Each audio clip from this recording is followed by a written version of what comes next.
নামলে মনে হয় আপনি হাফ জায়গা দেখবেন না, ওই জায়গা নামলে ফুল জায়গা দেখে ওইদিকে বাইরে আসতে পারবেন। ওইদিকে দেখে দেখে আবার ওই রোডে আগে বাইরে বাইরে আপনারা সোজা এই রোডে চলে আসবেন, ওখানে আসলেই 2 মিনিট লাগবে।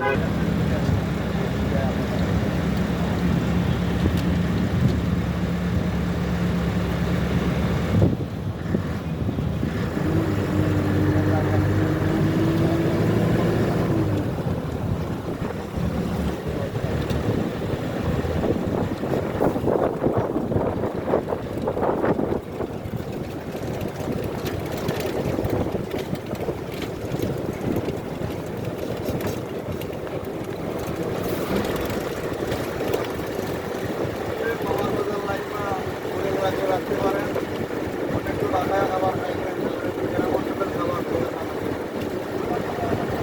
সব ধরনের খাবার আছে, শহরের তো খাবার খাইবেন, গ্রামের 2-1টা মুরগি খাইবেন।